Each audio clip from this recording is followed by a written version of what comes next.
Witam serdecznie, Ryszard Borwiecki i Królewska Wiedza, czyli astrologia. 22 sierpień 2025 rok i godzina 22:34. To właśnie tak wygląda nasz kosmogram. Proszę się przyjrzeć. Jest fantastyczne. Słońce wkroczyło do znaku Panny. Co to oznacza?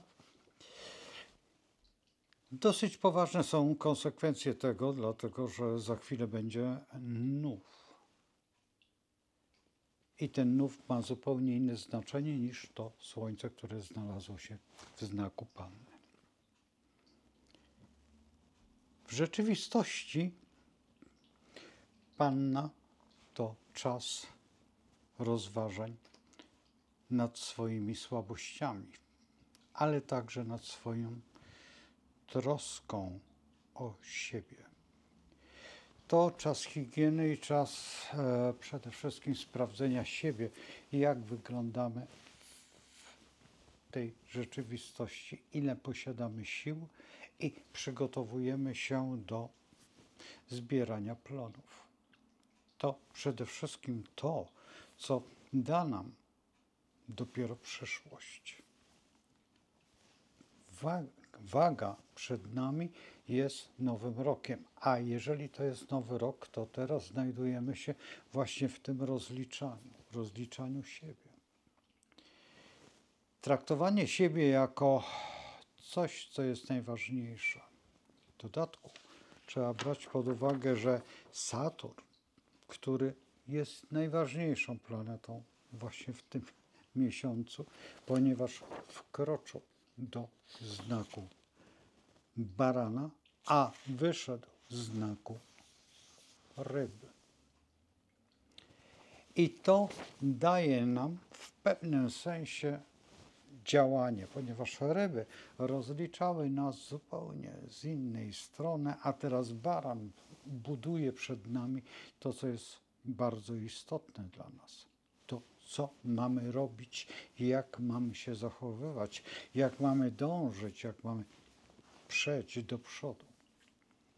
I nieumiejętność tego rozważenia daje dosyć dziwne konsekwencje, które potem będziemy odczuwać. To trzeba przyznać, że nasz Saturn jest w sekstylu do Urana, gdzie Uran jest cały czas przygotowywany do zmian, jakie następują, ponieważ Uran jest w bliźniętach, ale trzeba brać pod uwagę, że nasz Saturn jeszcze jest w retrogradacji i on ciągle idzie wstecz i rozlicza nas z tych historii, które kiedyś w zaszłości były, czy w 14 latach, czy w 30 latach, czy też w 7 latach. I warto też sprawdzić, co się działo wtedy, żeby naprawić to wszystko, to co było. A Uran pomoże nam w konsekwencji, bo on jednak daje nam pewne działania. Teraz jeszcze tym bardziej, kiedy Saturn jest prawie że w koniunkcji z Neptunem i tutaj może zmieniać naszą trajektorię myślenia albo dawać nam dużo lepsze pomysły, ponieważ nigdy w życiu byśmy na nie nie wpadli. A to jest bardzo dobre zjawisko, w dodatku w sekstylu z Plutonem, który Pluton, jakby nie było, jestem w wodniku i daje nam tutaj tą możliwość przede wszystkim zastanowienia się, co nowego możemy wprowadzić w naszej konsekwencji. I jeszcze jedna rzecz. Nie możemy narzekać na to wszystko, co się dzieje dookoła nas, dlatego że to wszystko, co się dzieje, nie jest adekwatne z tym, co jest. I to jest klucz tego całego zjawiska. W dodatku jeszcze jedna rzecz, że trzeba brać pod uwagę to, że wszystkie te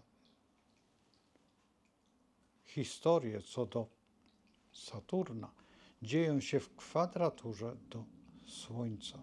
I to trzeba bardzo, w kinkusie do Słońca i to trzeba brać bardzo do serca, a w dodatku Słońce jest w kwadraturze do Urana, co sprzyja pewnemu spojrzeniu zupełnie inaczej na nasze działanie i na nasze problemy. Kwinkus daje nam możliwość wyboru, co chcemy zrealizować. I kwinkus nam daje rozetę kwinkusów, która jest przed nami. Jednym z najważniejszych działań, ponieważ to, jak sobie pościelasz, tak się wyśpisz, a w dodatku musisz się przygotować do nowej rzeczywistości, która nastąpi za miesiąc, bo wtedy będzie waga. I ta waga otwiera przed nami zupełnie jeszcze inne skojarzenia i działania, a w dodatku jest ona, co tu ukrywać, nowym rokiem, tym psychicznym dla nas i będziemy mogli walczyć ze sobą po to, żebyśmy mogli wygrać to, co chcemy zdobyć. I tak jest w cyklach co rok, ale ten cykl, który teraz oglądamy tutaj, na tym kosmogramie, jest fantastyczny. To trzeba przyznać, że rzadko się tak dzieje, żebyśmy mogli się zastanowić, ponieważ Merkury jest w Lwie, ale z tyłu, przed całą tą historią i on daje nam wolne działanie i myślenie, które otwiera przed nami zupełnie nowe horyzonty, co jest bardzo ważną rzeczą. W dodatku Jowisz jest w Raku, łącznie z Wenus i to też ma swoje znaczenie, ponieważ Wenus jako planeta finansów trzeba ostrożnie, ponieważ ona może zapędzić nas w pewne kłopoty, więc 2 razy pomyśl, czy warto, a w dodatku Wenus jest w trygonie do Saturna i tutaj może nastąpić właśnie taki dysonans, że lepiej 2 razy obejrzeć monetę z każdej strony, niż ją wydać, a najlepiej schować i poczekać do czasu, którego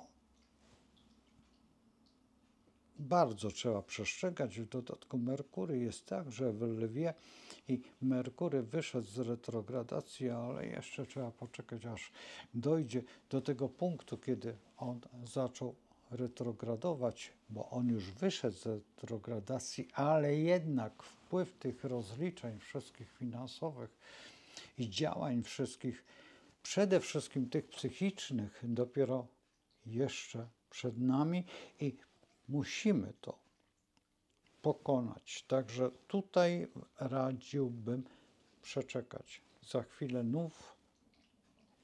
nów otwiera przed nami nowe zupełnie działania. A to tylko, cóż, panna w pełnej okazałości, która wskazuje na to, że jest i istnieje.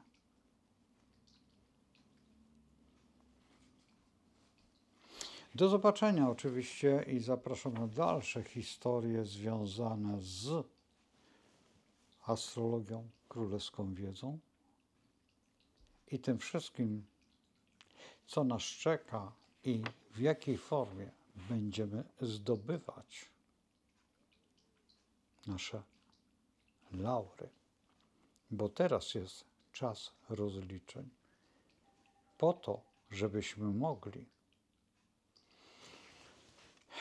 wadze, ale o tym później. Do zobaczenia i z Bogiem.